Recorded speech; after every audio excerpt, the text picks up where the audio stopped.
Episódio patrocinado por Eizo, os melhores monitores para tratamento e edição de imagens. Adobe, revolucionando a forma como o mundo interage com ideias e informações. Mako, equipamentos de iluminação para estúdios fotográficos profissionais. Photoshop Conference, inscreva-se no maior evento sobre Photoshop da América Latina. Fala galera, sejam bem-vindos a mais uma edição do Photopro TV, trazido até vocês pelo Grupo Photopro e pelo Photoshop Conference. Meu nome é Alexandre Kise e neste podcast vamos abordar as características da mesa Intuos 4 da Wacom. Resolvi fazer até esse podcast porque há um tempo atrás no site eu coloquei uma nota explicando um pouquinho como fazer a transição, as vantagens de você trabalhar com uma mesa digital perante o mouse, e muita gente começou a comentar, pô, que legal, que joia, e começaram até a chegar algumas sugestões via Twitter, do tipo, Ale, por que não um podcast de introdução? Eu nunca vi um material com essa característica e tudo mais.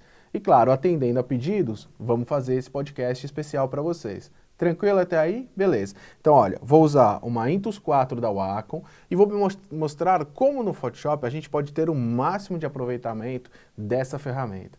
Você vai perceber que uma vez que você começa a brincar com ela, não tem retorno. É algo que realmente começa a agregar valor na sua produtividade. Fica muito mais simples e muito mais fácil. Tranquilo? Beleza. Então vamos lá, vamos fazer esse primeiro mapeamento. Primeira coisa, tenho aqui o meu Photoshop e um documento aberto. Qual é a primeira informação que você precisa saber? De que forma a informação que está na mesa é transferida para a tela do seu computador? Então a primeira dica aqui é, você tem um prisma. Então nota o seguinte, eu tenho uma área de trabalho, você vai perceber que essa área de trabalho acontece aqui em cima. Essa área de trabalho é exatamente a tela do meu computador. Isso significa então que se eu colocar a mesa na parte superior esquerda, olha meu cursor aqui na tela onde ele está mexendo, na parte superior esquerda. Conforme eu vou trazendo ele para o centro, ó, a mesma coisa. Então eu posso tanto ficar com ele próximo da mesa, e notem que assim, eu não estou clicando nesse momento, simplesmente estou próximo. E essa é uma outra característica importante. A sensibilidade da caneta já começa quando você aproxima o cursor ou quando você aproxima a caneta da mesa. Ela já começa a capturar. E o clique do mouse vai ser convertido justamente quando você clicar ou pressionar a caneta sobre a mesa. Então nesse momento é quando você clica o mouse. Então nesse caso, movimentar aqui em cima, movimenta o cursor. Clique do mouse é dado no momento que você pressiona a caneta sobre a imagem. Tranquilo? Beleza. Vamos voltar para o mapeamento. Parte superior está lá, ó. Se eu descer, para baixo. Diferente do que você tem com o mouse, o que acontece? Você está movendo o cursor, chegou num ponto onde você precisa continuar esse movimento, normalmente com o mouse eu acabo levantando a mão e empurrando de novo. No caso da caneta, não. Ela é um prisma. Então você vai notar o seguinte, ó. Coloquei aqui na parte de cima, o cursor apareceu em cima. Tirei, vou colocar no centro, automaticamente o cursor apareceu aonde? No centro do meu documento. Então essa é uma outra característica importante. Você tem um mapeamento, então você sabe exatamente aonde coloca. Depois de um tempo, você vai reparar o seguinte, você não vai mais olhar para a mesa para saber aonde você está mapeando. Você praticamente vai olhar só para a tela. Por quê? Porque você já vai colocar no lugar certo, você já sabe aonde isso representa e dessa forma ganhar uma agilidade gigantesca trabalhando com a ferramenta. Então vamos lá, ó. Primeiro exercício que eu sugiro que você faça é uma série de bolinhas. Pode ver, peguei a ferramenta de brush, determinei que eu vou trabalhar com a cor preta e vou começar a fazer umas bolinhas aqui em cima. Olha que interessante. Estou fazendo a bolinha de forma extremamente rápida e com uma certa precisão. Se você quiser, você pode usar até outra coisa, como por exemplo, vou fazer um S, vou fazer um W, vou fazer um O de novo, mais um pouquinho de bolinha. Posso até fazer o X, posso fazer um quadrado. O importante desse exercício, na verdade, é você conseguir mapear ou criar uma condição mais espacial. Ou seja, qual é a área que eu estou trabalhando na tela e qual é a área que eu estou trabalhando na caneta. Você vai criando esses parâmetros, criando essa referência para você e dessa forma o processo começa a ficar mais simples. Confesso que assim, quando eu comecei a trabalhar com a mesa, essa era uma informação que faltava para mim. Por exemplo, mas como é que eu clico do mouse? Eu achava que para você movimentar você tinha que clicar na mesa, quando na verdade não. Você tem que simplesmente passar a caneta e ela já pega. Pressionou sobre a mesa, é o clique do mouse. Segunda característica, noções espaciais. Parte de cima, parte de baixo, ou seja, a mesa é um prisma do que você tem na tela.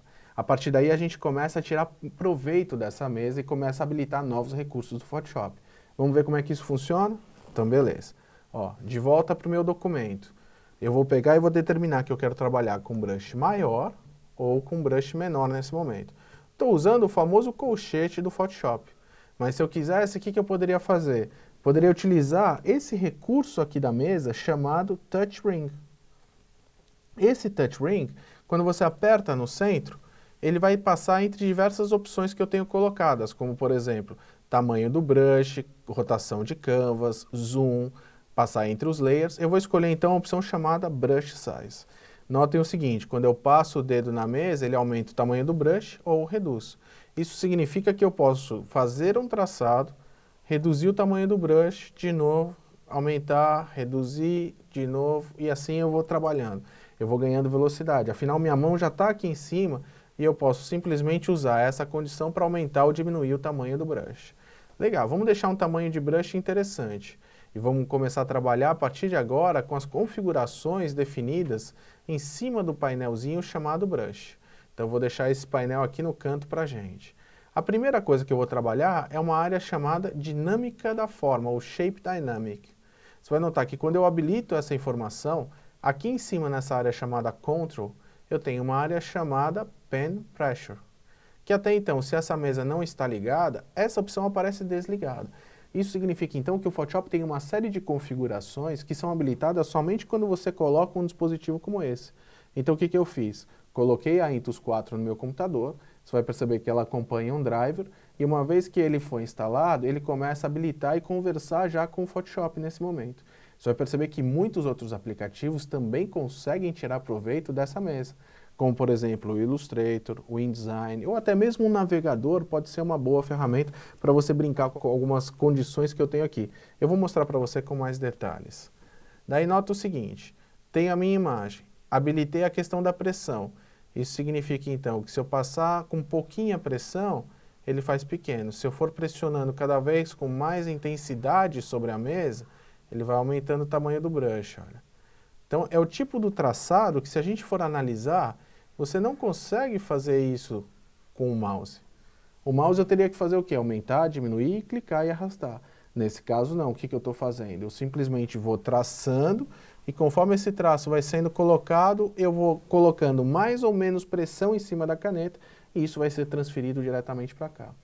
Outra característica, e que é uma pergunta também muito frequente. Ale, mas você precisa ser artista para trabalhar com uma mesa digital? Cara, de forma nenhuma. Eu, como artista, sou terrível, mal consigo desenhar meu nome. Mas o que acontece? Para mim, trabalhar com a pressão é algo muito bom. E o tempo todo eu estou fazendo esse tipo de coisas. Trabalhando com um contorno diferente, trabalhando com uma pressão mais forte ou mais suave. E isso é interessante quando a gente fala de uma fusão, quando a gente fala de uma máscara e assim por diante. Então, nota o seguinte, vamos colocar um exemplo aqui mais claro. Tenho aqui a ferramenta onde eu tenho a imagem de uma garota. E eu preciso fazer uma seleção, por exemplo, de uma área específica aqui dentro. Vamos colocar assim, ó. Essa área aqui é chatinha pra caramba. Vou pegar o lacinho e, ó, cliquei o mouse e estou fazendo o traço. Tiro, volto, ó. Olha a velocidade com que eu vou ganhando fazendo esse tipo de coisa, ó. Um caminhozinho de rato aqui em cima, vou empurrar ela um pouquinho para cá. Então o que acontece? Olha a velocidade com que eu tenho trabalhando. Coisa que se eu fosse fazer com o mouse seria mais chatinho. Então esse é o primeiro exercício.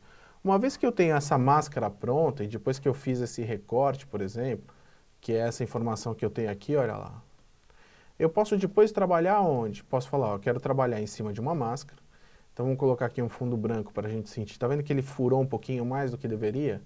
Eu vou selecionar o meu arquivo, vou colocar uma máscara. E uma vez que essa máscara está aplicada, eu posso trabalhar com as cores brancas e pretas para ocultar ou esconder, olha. Então eu vou começar a fazer o quê? Falar, eu quero esconder essa área. Só que eu estou trabalhando em cima do tamanho. E nesse momento seria legal eu habilitar uma segunda referência. Qual é essa referência? A questão da pressão. Então eu vou desligar essa opção chamada Shape Dynamic, clico na opção chamada Transferência, pode ver, sempre utilizando o painel Brush, e vou também utilizar a opção chamada Pen Pressure. Isso significa que a partir de agora eu começo a passar, ele vai escondendo devagarzinho. Vamos fazer mais uma referência de como estava acontecendo? Olha que interessante agora. Meu tamanho do brush, eu vou passando. Se eu vou colocando mais a intensidade, ele vai ficando mais escuro. com menos, mais claro. Então, eu estou trabalhando com opacidade nesse momento, olha lá. Vou voltar para a informação, vou começar a tirar esses dados aqui de dentro. Qual que é o mais legal de tudo isso? É que você pode habilitar tanto o Shape como o Transfer ao mesmo tempo. Então, isso significa que a partir de agora, eu tenho essa transição sendo colocada tanto em tamanho como em forma. Tanto de um lado como do outro, como eu estou passando. Olha a vantagem que eu tenho nesse momento com a mesa. E outra coisa interessante, ao habilitar ou desabilitar essa função, o que que acontece? Na parte inferior eu já tenho um preview automático. Então, nota o seguinte, vou aumentar o tamanho do brush para que você visualize menor. Tirei a opção de tamanho, ele fica um tamanho só com opacidade, que é o que está habilitado no Transfer. Cliquei na opção de tamanho, ele habilitou. Tiro o Transfer, ele tira a opacidade. Coloco, ele vai colocando. Então, notem, são opções que podem ser trabalhadas individualmente ou você pode ir somando como cada uma delas. E com isso, ganhando cada vez mais velocidade. Tranquilo até aí? Tá fácil, né? Olha o quanto de coisa já foi somada só nesse começo, nessa pequena introdução que a gente fez até agora.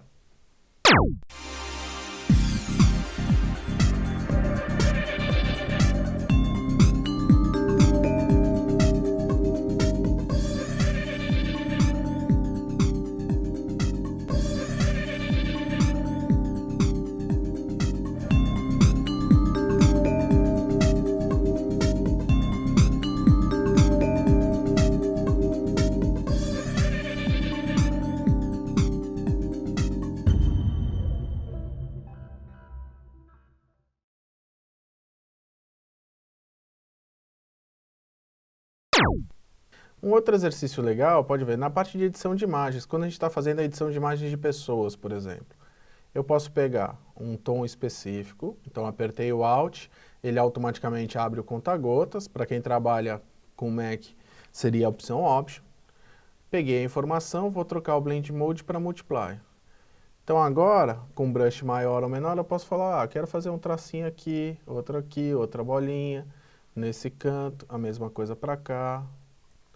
Quero trabalhar aqui na sobrancelha, ó, intensificando a sobrancelha. Vamos fazer, na verdade, uma monocelha, porque vai ser uma só, já que a gente está juntando tudo. Então, olha que interessante, ó. Fui pintando com um traço extremamente natural. A mesma coisa aqui no Gabriel, ó. Um tiquinho para cá, um tiquinho para lá. Vou clicando aqui nessa informação, ó. Tá inserindo novos itenzinhos. Vamos colocar aqui a barbicha um pouquinho mais forte, de um lado, do outro, interagindo. Olha que interessante. Eu estou literalmente desenhando na foto. E essa aqui é a principal vantagem, ou a principal característica. Conseguir trazer toda essa característica de traçado, textura, para dentro da imagem, de forma extremamente simples e rápida. Se eu quiser fazer o zoom agora, o que que eu faço? Aperto o anelzinho até chegar a opção do zoom, posso reduzir ou ampliar a minha imagem. Olha que facilidade. Então, eu posso ir fazendo todo esse processo de navegação. Uma outra característica seria trabalhar em cima da rotação. Eu habilito a rotação e vou trazendo ela para um lado ou para o outro. Uma vez que eu fiz isso, eu vou trabalhando novamente. Ó. Por quê? Porque daí eu posso procurar sempre a melhor posição. Você não rotaciona o papel? Então, o que que eu estou fazendo? Estou usando o recurso de rotação do Photoshop e trabalhando com a mesa sempre na posição mais confortável. Ao final do processo, posso entrar na ferramenta aqui, ó, Rotate View, que foi essa informação que eu entrei, mando ele fazer o reset, volto ciclando até que eu trabalhe em cima do brush e posso continuar meu trabalho a partir de agora. Beleza, tá fácil. Vamos começar a agregar funcionalidades. Por que funcionalidades? Porque você vai perceber que a sua mesa ela acompanha 8 teclas de atalho, além do Touch Ring que a gente já usou até agora. E essas teclas podem ser configuradas. De que forma eu posso fazer isso? Entro no painelzinho de controle, então no caso do Mac, System Preference. Vou trabalhar em cima do ícone da Wacom, que é o softwarezinho que acompanha, que eu comentei com você, que é o que é instalado lá no início. E uma vez isso pronto, eu tenho aqui a opção chamada Functions. Então pode ver, ele está trabalhando com uma Intuos 4 média, eu tenho aqui as minhas funções e ela está em default. O primeiro item que eu vou configurar se chama Express Keys. Então eu vou trabalhar em cima dessas teclas de configuração. Clico em cima dele, olha, eu posso falar se ele vai ser um clique do mouse ou não. um keystroke, um modifier. O modifier seria o quê? Eu trabalhar em cima de Command, Alt, porque eu posso trabalhar com a mesa na minha frente. Nesse caso, eu vou trabalhar com keystroke, que é uma combinação de teclas. Eu já tenho uma tecla de atalho dentro do Photoshop, que é o Ctrl Command B. Adivinha? Essa tecla de atalho é para o melhor filtro do mundo, Gaussian Blur. Então eu coloquei a tecla, digitei o nome do comando, clico em OK, automaticamente aqui aparece Gaussian Blur. Você vai notar também que dentro do painelzinho da minha mesa já apareceu o nome Gaussian Blur também inserido.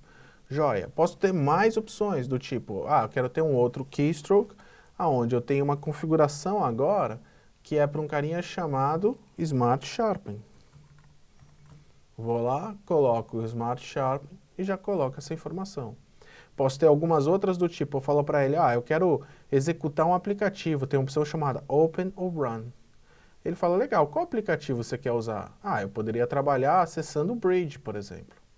Seleciono o Bridge e ele automaticamente já sabe que eu tenho o Bridge. Então, vou colocar aqui, Bridge CS5, ou deixar só o nome Bridge.